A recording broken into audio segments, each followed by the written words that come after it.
Alright, it is me again. Yeah, forgot to bring a subject with me, so I'm in a little bit of trouble here. Guess this will have to go on the DoNotGod Channel. Used to be a junk video. Alright, well, there's two things rolling through my mind. I mean, it's all the Nick videos on the economy, so maybe that's worth talking about. And then there's the other thing I want to get to is figure out an angle to, provoke some conversation with the scientist, the YouTube scientist, the Andromedas and the, Thunderbore, and the rest of that crowd. But anyway, so let's pick one. We'll throw a stick in the air. Oh, and we'll see. Oh, it's not a random event. It broke in half. Wow, I don't know what that means. What is the stick broke in half? I don't know what that means. Is that heads or tails? But anyway, so we'll just pick one.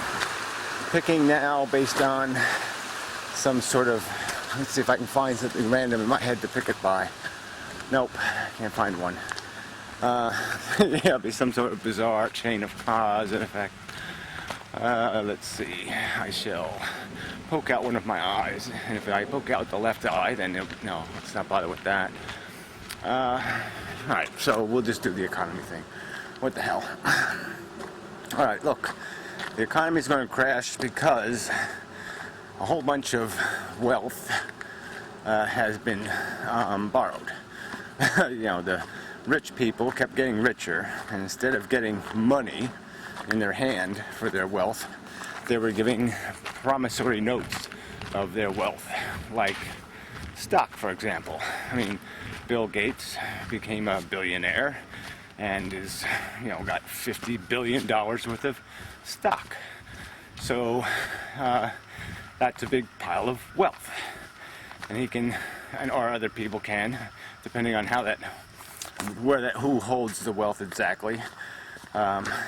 People can borrow that money to do other things, but technically the money doesn't go anywhere because the money is used as collateral for the borrowing, and basically creates more money in the economy without disturbing the original wealth.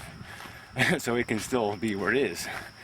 And so this is how the rich can get richer, because they can basically have money and then they can lend money. They can lend the money they have, even though the have part they get to keep, theoretically. So that's the strangeness of the scenario.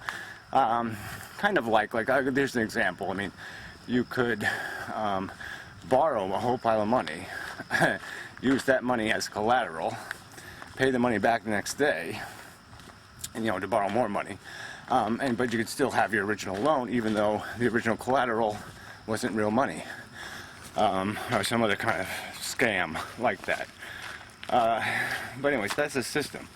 So the system has created a bunch of IOUs, essentially, where people think they're rich. I mean, they want to tell you that somehow. Eventually, that filters down into their consumption.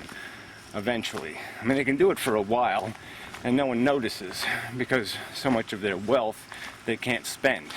It's investment capital. It is in the stock market. It's in some place where they don't have to use it. But eventually, they got to pay their bills. They got to pay their servants and their mortgages and their property taxes and whatever else. And so some of this money's got to get spent, this wealth. And so they have to go out and find the people holding the IOUs and ask them for their money. And that's essentially the point we've gotten to. So much of people's wealth, the rich, so much of their money finally got tied up in these IOUs, this debt, that now to live, it's part of their consumption dollars now. And so now just to do their consuming, they've got to call back these IOUs. They've got to tell people you got to pay your IOU. And the people can't pay them. And so the whole thing starts crumbling. And once the fakeness of the economy becomes apparent, the crash it crashes. It can't help but crash. As I don't know, there's got to be better metaphors. I'm not going to pick the right metaphor. People always complain about my metaphors anyway, but you get the idea. It's once it starts, you can't stop it. It's like a nuclear reaction or something. It's got to go through the process. So basically, we're going to have this crash, and unlike the 30s, it's not going to be about people running on the bank. There's just going to be a run on debt. And, there's going to be these people holding the IOU saying, I'm rich, I want my money for my IOU. And, but they can't get the money because the people who owe the money can't pay it, like the federal government and like a bunch of people with credit cards and mortgages that were really stupid. So the whole thing's going to crash, but it doesn't really have to theoretically. I mean, theoretically, everything could just stay the way it is. People could stay employed. We could stay doing work, being productive, if we just got rid of the fact that the rich expect to be declared rich, or they expect to remain rich. They expect their IOUs to remain good and valid. But it just can't happen. So if we were intelligent, we'd just say, oh, we understand there's too many calls on too few dollars, that we've overextended, we've borrowed on too far into the future, and we just can't pay it back. And accept that dilemma and come up with rational policy to balance things out, to figure out what IOUs should be burned up and which ones should be honored.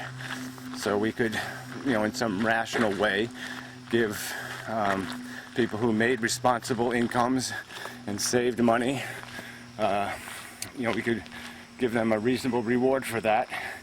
And we could, unfortunately, have to punish some super rich people and just say, well, look, most of your money was involved in this stock market sham, in this investment sham, and so most of your money is garbage, because that was all built out of bullshit dollars. And but instead, we've done it the other way. We've said to the rich, come to the federal government, we'll give you real dollars for your bullshit stock paper. So the federal government, bought up Fannie Mae and Freddie Mac, $8 trillion worth of garbage paper, and gave those people fairly insured, guaranteed deposits, and for their speculation money. And the other, just about everything else the government's done has basically just been validating the people holding the IOUs. So the people holding the IOUs are being paid, and the people who can't pay the IOUs are being left to, survival of the fittest, figure out a place to live, because you're going to get kicked out of your house, and you're not going to have a job, and you're going to have to figure a way to live. And, it just doesn't have to be that way. But it's going to be that way because our politics doesn't allow people to do anything smarter. And frankly, the people voting, the average person, just doesn't understand how we got here and why we're here.